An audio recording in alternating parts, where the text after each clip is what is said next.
ma ne vraiment ñàkk xam nekk maire pendant 10 ans 20 ans ñàkk xam lan la askan wi di dund ak naka lay dundee loolu jàngoro mënu ko gën a garaaw ndax Thiès foo dem Sénégal foo dem jigéen ñi muy mbirum politique dugal ci loxoom politicien ñàkk ci dugal loxoom dañuy daje régulièrement di def seeni leket di ci faj seen soxla mais au-delà de soxla yuñ ciy faj leket boobu pousse la boo xam ne day ñëw diggante yi nit ñi dëkk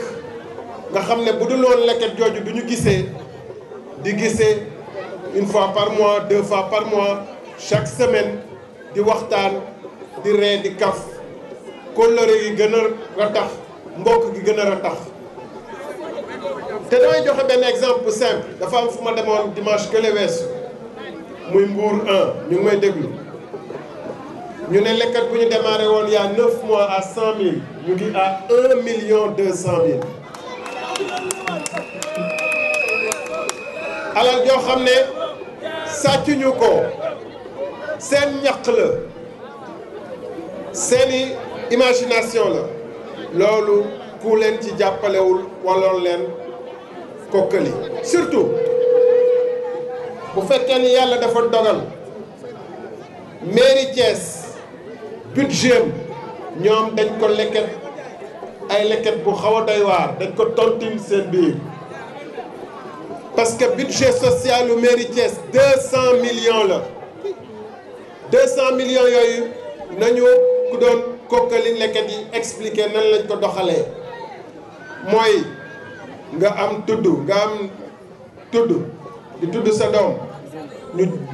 coppati ci lu am solo ndawtal la ko bu dee ci seen biir nga bokk nga am safaan ñu coppati ci lu am solo jaxal la ko wala boog ñu jël créer seen GIE yu fictif di ko distribuer seen biir budget social 200 millions te budget entretien nettoyer ville bi ñaata la yéen dégg ngeen maire adjoint maire bi nga xam ne moom la ñu tayle dëkk bi mu ne ci rajo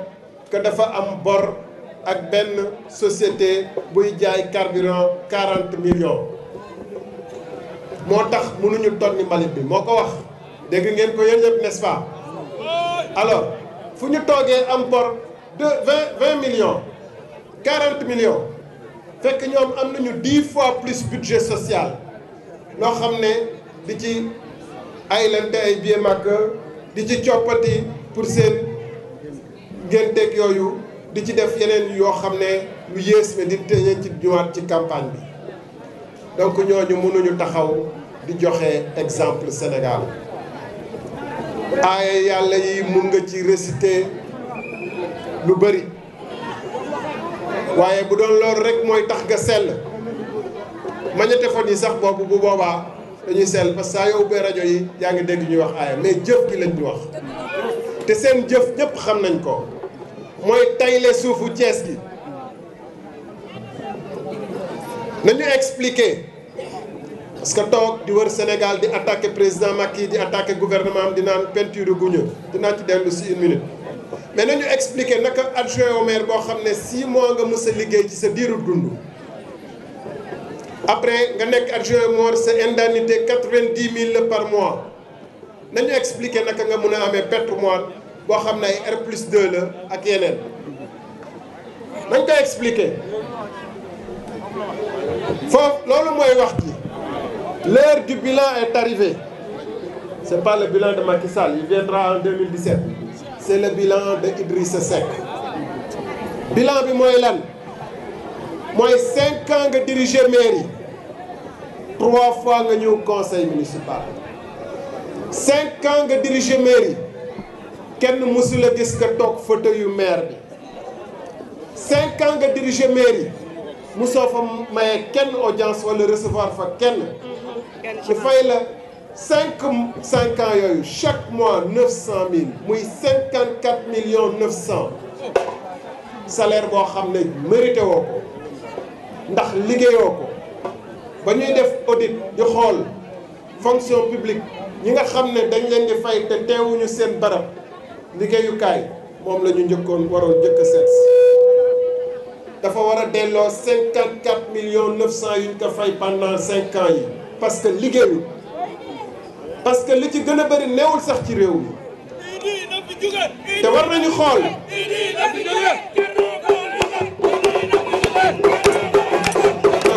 ba pare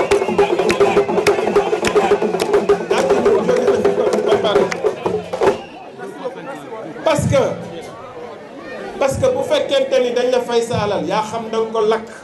yaa xam da nga ko saraxe yaa xam loo ci mënta doon salaire bi yow yaa ko moom yaa ko jëfandikoo bu fekkee da nga ko saraxe da nga ci yaakaar ay tiyaaba mais la nga moom lañ la war a jox Idrissa lañ ko may jox salaire 5 ans yi moomu ko ndax liggéeyu ko c'est la vérité c'est la vérité bu ci des soxna Ndeye Marie wax na ci léegi séddale terrain yi ci conseil yi la yam dinañ ci ñëwaat journaux yi wax nañ ko am na ay conseils yoo xam ne porté nañu plainte adjoint maire bi ne ko dafa séddale suufu Thiès séddale bukki bi mooy mu sédd boppam sédd ay mbokkam sédd soxnaam sédd gardien sédd c'est la vérité sedd liggéeykat ci dëkk kër ga sedd sax garab yuy taxawaalu loolu lépp du man maa ko wax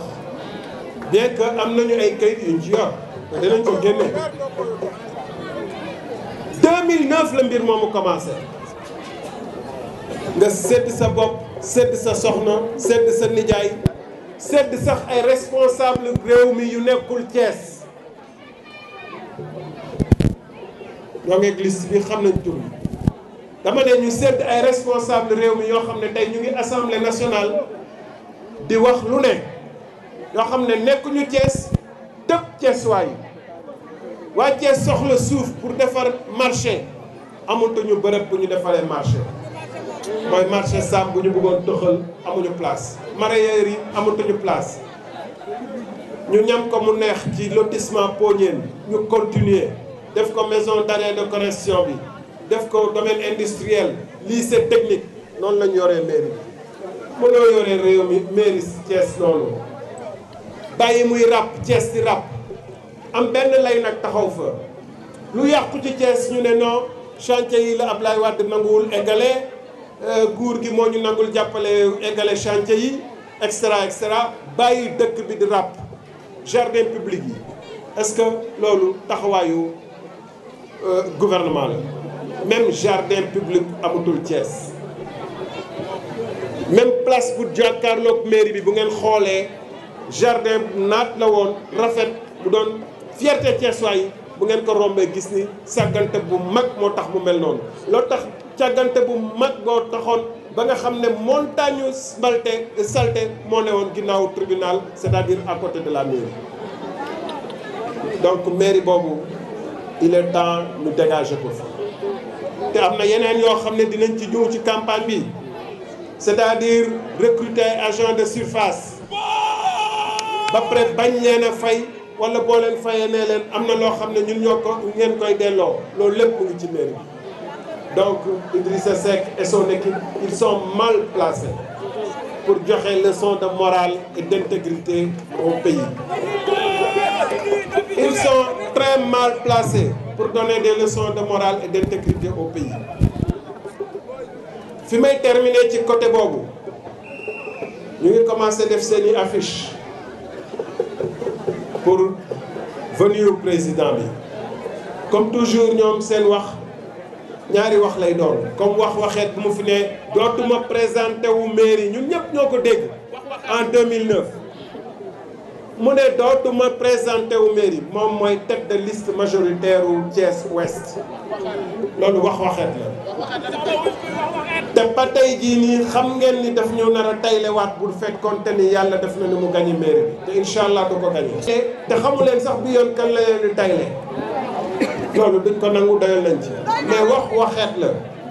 donc façon boobu moom la ñuy def benn façon ñu naan non dinañu tertu président Macky Sall tertu bu rafet parce que suñu gan laak loolu beneen côté bi ñu ngi waajal seeni pexe yi ñu am ni mooy def ay t-shirt di ci ne Macky abal ñu ci ginnaaw gi bind ci yeneen yu gën a ñaaw recruter ay nit pour que bu Macky Sall ñëwee mu am ay problème non li may wax c'est très sérieux dinañ leen ku soxla dinaa la envoyer par le net les t-shirts photo t-shirt yu ñu nekk di fabriquer ma joxe ci benn firndeel suñu différence ak ñoom ci côté boobu Ablaye Wade dafa ñëw yegg ci Sénégal dem fu ko neex kenn gisul ñu recruter benn nervi wala benn mbër pour xajamal retour am boobu mu daagu dem fu ko neex ànd ak ñu ko neex wax lu ko neex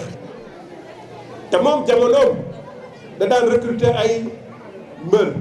ku la weddi laaj Barthélemy Diaz méeréem lañ ko fekk bu attaqué ko foofu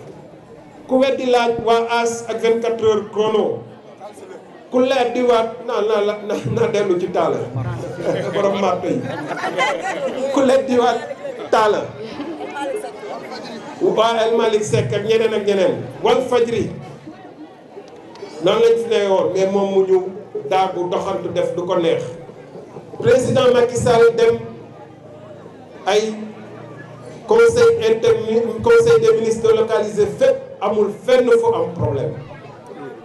mu nar a ñëw Thiès ñu bëgg a indi xajamal mbir mi parce que xam nañu waa Thiès dañ leen du mooyu ñu bëgg xajamal mbir mi pour ñu ne waaw président dañ ko bëggul Thiès moo tax bu tertu ko tertu bu mel nii waaw bu ko am sañ-sañu dem ñoom ñu am sañ-sañu dem partout au Sénégal y compris Abdoulaye Wade bi nga xam ne dafa ñëw ne day jaxasi dëkk bi ñu bàyyi ko muy daagu di doxal fu ko neex bu président neewee day ñëw Thiès ñu naan nañ koy tertu noonu du dëgg du yoon nañu delloo ci seen xel te teg loolu ñuy waajal ci suuf loolu mooy jàmm réew mi ñun jàmm lañu laaj jàmm la ñuy dox ku gis ni ma ñëwee sax xam ne ànduma ak mbër ànduma ak garde corps ragaluñu tiituñu te duñu nangu kenn duñu xoxatal nañu bàyyi président ñëw te dinañu incha allah am na ay liggéey yu wér yu muy won waa Thiès NSTS dina tijjiwaat incha allah chemin de fer retraité yeeg ñooñu dina am lu ñen delloo ci seen fay dina am yeneen yu fi annoncé président dina ñëw dinañ ko dalal jàmm ñoom ñu teg lu ñuy wax léegi kii lu ma ci jaaxal nag lu ma ci jaaxal mooy ki ngeen tuddoon léegi borom marto yi parce que bu nga dooree ay marto ba nga xaw a kii nga dem toog ak ki la dooroon marto ñu naan waxtaan nañu Sénégal dafa xaw a dellu waar nag war nañu seetaat suñu bopp c'est-à-dire que da ngay ànd ak da ngay contre Abdou Diouf ànd ak Ablaye Wade Ablaye Wade yéeg nga contre ko ànd ak Macky yéeg nga contre ko loolu defarul réew boo toogee ak Ablaye Wade mu dóor la marto ba nga dóor ñeneen marto ba ñu ne nemm am ñoo xam ne fa la ñu xëy jaara dem ak wuyu di seen borom ñi xamoon mbir mi ni mu demee ñu leen di enquête am ñoo xam ne dañ ci accident faatu ñi di ne ak du accident ñi ne accident la ñu fàtte ngeen mbirum kooku accidenté woon ci yoonu Touba bi bu fekkente ni toog nga ak moom war nga ko mën a laaj waaw Ablaye lu taxoon nga may dóor ay marto waaye noonu waxtaan diggante baay ak doom loolu dafa yomb trop dafa yomb ba nga koy ne moom moo jàppale ñi boom Macky Sall ba nga ko koy wax def ko ay woy fent ko boo toogee ak moom war nga ko laaj waaw lu waraloon nga boom Macky Sall dafa yomb trop ñu bëgg a ñëw ndax sénégalais yi defaat ay coalition di taasu di woy di nar a génne ay cassette ak ay t-shirt di wax Macky am na ab tuut lu ma wane démb pour ñu seetaan télé ci lu ñu jot a liggéey ci 2 ans yi te loolu ci mbirum infrastructure la bu Eva Marie Khone Seck ñëwoon dina leen wax ci mbirum santé bu Serigne Mbaye Thiam ñëwoon dina leen wax ci mbirum école bu ministre de l'hydraulique Pape Diouf ñëwoon dina leen wax ci mbirum forage donc am na lu bari lu mu ci liggéey donc nañu xam maintenant Thiès waaye laay waxal opposition bu metti bu yàgg amul njëriñ parce que ñu ngi seetaan ba Diamniadio mu ngi nar a jël suñu place ñun ñoo doon Carrefour Sénégal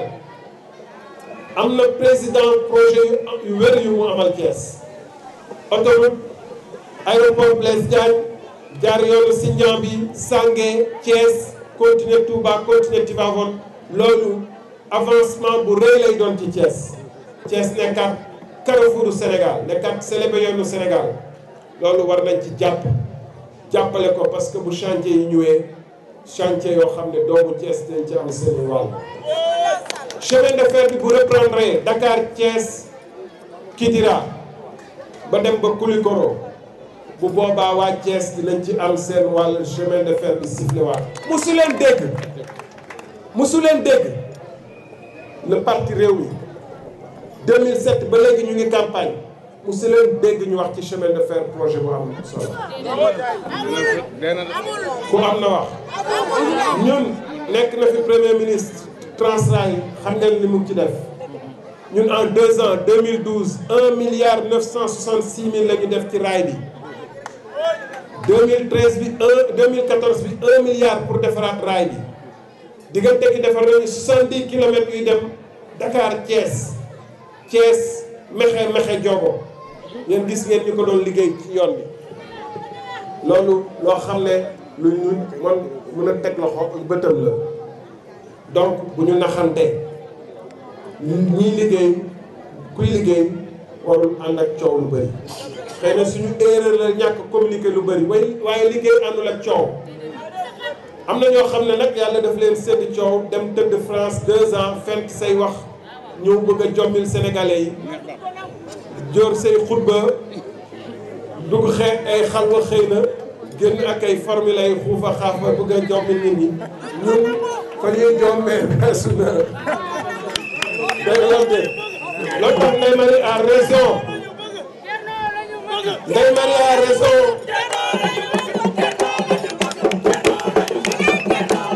Ndeye Marie a raison de tourner le dos au Rewmi dama seetaan vidéo bi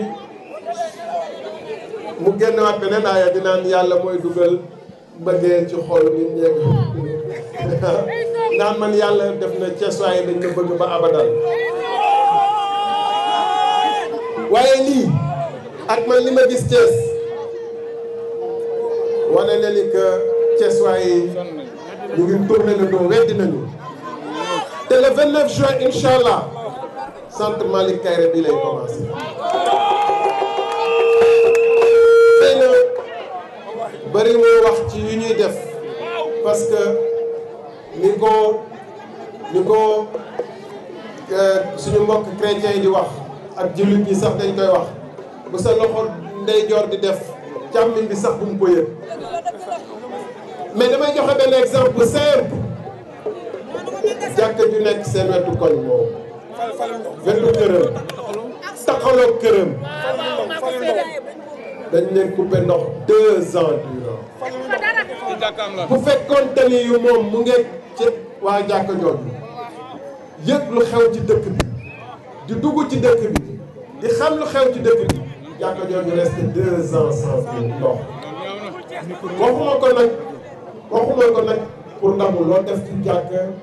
sa bopp nga ko defal yàlla nga ko defal du politique waaye pour wane rek ñàkk a safoo ñàkk a yëg ñàkk a faale ñàkk a jege ñàkk a dudd ak waa Thiès am na ñu dëkk Tamba am na chauffeur camion yu dëkk Mali ñoo ko gën a miin Thiès ndax léeg-léeg ñu gaare fi fanaan fi jënd fi carburant romb dëgg la am du dëgg am na chauffeur yu dëkk Tamba ñoo ko gën a miin Thiès ñoo ko ëpp njëriñ Thiès parce que dinañ fi jënd carburant dinañ fi dugg tàngana naan fi lekk fi dara wala dugg benn restaurant añe fa moom nag hôtel Saint-James lay faye ay facture ku xamul hôtel Saint-James Paris la nekk population de Thiès population de Guy Sombène population de Mouride Gueye population de Moussanté de Ablaye Yakhine de Cité Senghor. Le moment qui nous réunit ce soir est un moment qui traduit la fidélité. Je peux paraître paradoxal, mais le départ de Ndeye Marie de Rewmi est une fidélité à ses propres convictions. On milite dans un parti politique pour le meilleur de sa ville, pour le meilleur de son pays. Quand on voit qu'un parti ne milite que pour une personne, pour le destin d'une seule personne, mais ne milite pas pour la nation, on doit tourner le dos à ce parti. Et c'est ce que je viens de faire avec courage et détermination Ndeye Marie. Ndeye Marie Diouf, qu'on salue. Et Ndeye Marie Diouf, il y en a beaucoup maintenant dans Thiès. Parce que le parti Rewmi, qui était constitué d'hommes et de femmes de valeur, qui se sont engagés avec courage et détermination, j'ai souvent salué, il faut le dire, le courage, le sens de l'engagement, le sens de sacrifice des militants de Rewmi, qui ont souvent accueilli leur leader à l'entrée de la ville, qui ont couru pieds nus jusqu'au centre-ville, face au déluge d'argent qu'Abdoulaye Wade déployait dans la ville, mais qui ont gardé leur dignité et leur courage. Malheureusement, ils ont un leader qui croit et qui dit que c'est par amour pour sa propre personne, et non par conviction, pour des valeurs citoyennes et républicaines, et non pour un programme tourné pour la ville et pour le pays et pour la République, mais un attachement à sa propre personne, à sa simple personne,